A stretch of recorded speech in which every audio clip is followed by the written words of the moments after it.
Thanks for being with us. I'm Kim Christensen.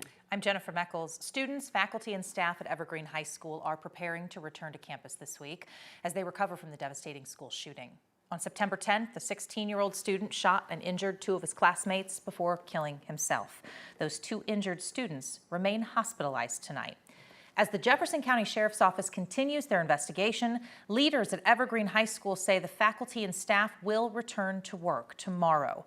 For 3 days, it will just be them working together to prepare the campus for students to return. And then students will gradually return starting on Thursday.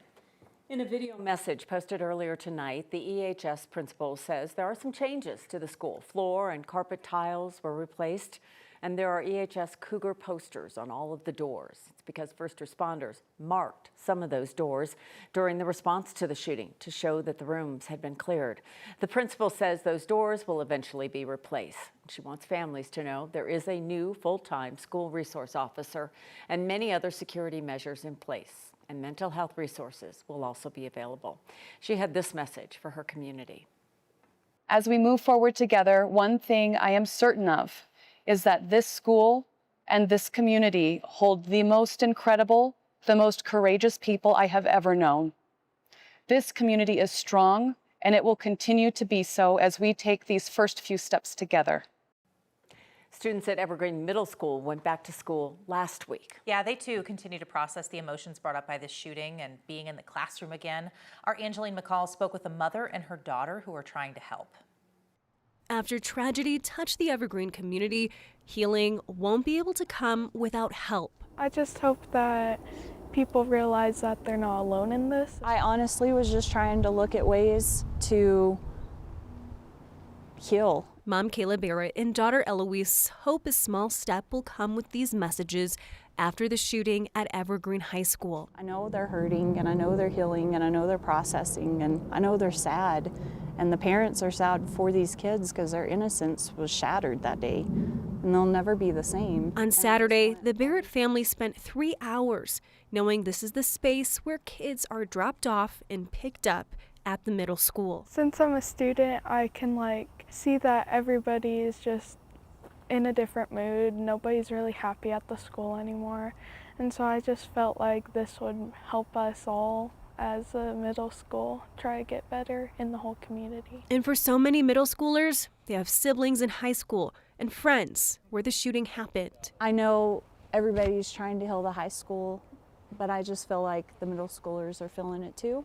And we just wanted to do something to cheer them up. It's a small gesture. This could be a good place to just start helping people. One they hope means something bigger as part of the journey to feel safe and protected in their own community. I hope that they come in Monday morning and that they see this and that they know that they're being thought of too, and that they read the messages and see the art, and it makes them feel good about themselves.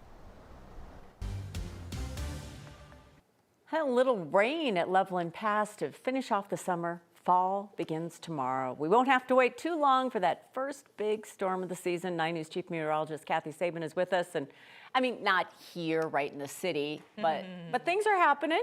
Oh, yes, most definitely. Hard to believe that today was the last full day of summer, but we did enjoy sunshine and 80 degrees. We've been tracking some isolated showers tonight, the leading edge of a stronger storm that will bring some mountain snow and a big cool down to Denver, along with some much needed rain. Not a lot of wind out there yet, but the winds will be increasing as the storm system approaches from the northwest. And that'll happen sometime tomorrow. That front is due in. We're still seeing a pretty active radar with showers from Craig and Steamboat west of Fort Collins, tracking east with a bit of thunder and lightning. Nothing severe, but some of you up north may have a little rain on the roof tonight, a little thunder rolling in the distance. And this is just something that's going to amplify as we move into the next 48 hours. Severe threat and impactful storms will be east of Colorado, Oklahoma City, and Omaha for tonight and early in the morning. A few foothill showers, northern mountain showers. Denver should stay dry for the rest of the night. Skies will clear, but by about 2 o'clock in the morning, we'll start to see an increase in cloud cover. And by 2 o'clock in the afternoon, scattered rain showers begin.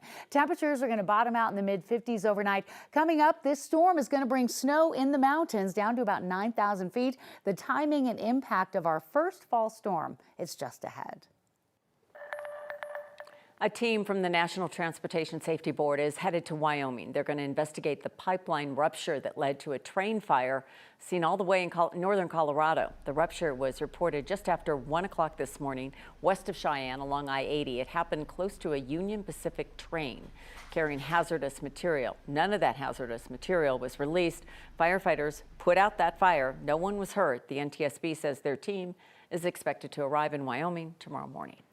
An attorney representing the family of a little girl killed at Glenwood Caverns Adventure Park now hopes that a more than $200 million verdict will increase safety at other amusement parks. An investigation found 6-year-old Wongo Estefanos was not properly buckled into her seat on the haunted mine drop ride back in September of 2021. She was sitting on top of that locked seatbelt. She died after falling 10 stories. Her family filed a wrongful death lawsuit, and after a 3-week trial, a jury awarded them $205 million. The whole purpose of the law and the whole purpose of the law on punitive damages is learn the lessons, make the world safer, make sure this never happens again. And that's been the parents' quest from day one. In a statement, Glenwood Caverns blamed the ride manufacturer, Soaring Eagle, accusing them of building that ride with a defective restraint system. That company no longer exists. The path to college just got a lot simpler for students in Denver. The state's largest school district is partnering with CU Denver to automatically admit students with a certain GPA. 9 News reporter Rachel Krause joins us. And Rachel, they're hopeful this is going to make college learning more accessible. Yeah, Denver Public Schools and CU Denver are hopeful that by making admissions easier, it'll help make the path to college more attainable for students, especially first-generation students. Okay. What else do we find? At Abraham Lincoln High School, Public universities. discussions look to the future, All right, community college. weighing the benefits for what's ahead. Talk to each other about that. Yes, it helps a lot because it makes us start thinking about what we want to do or like which one's more convenient. So it helps a lot. Natalie Garcia Cervantes is a senior, hoping she'll head to college next fall.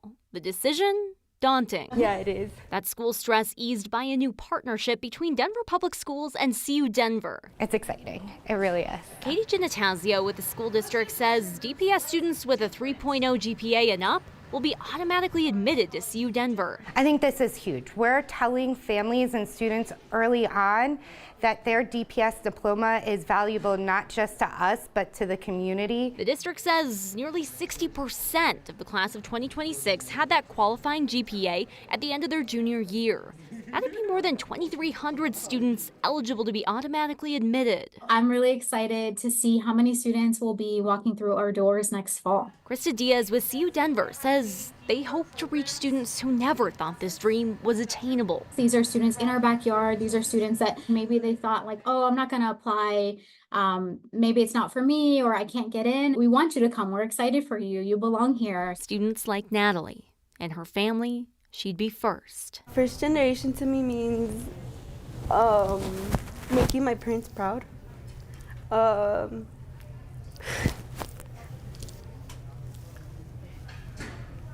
None of my family members have graduated, and knowing that I have the opportunity to graduate and many open opportunities helps me because I know they'll be proud of.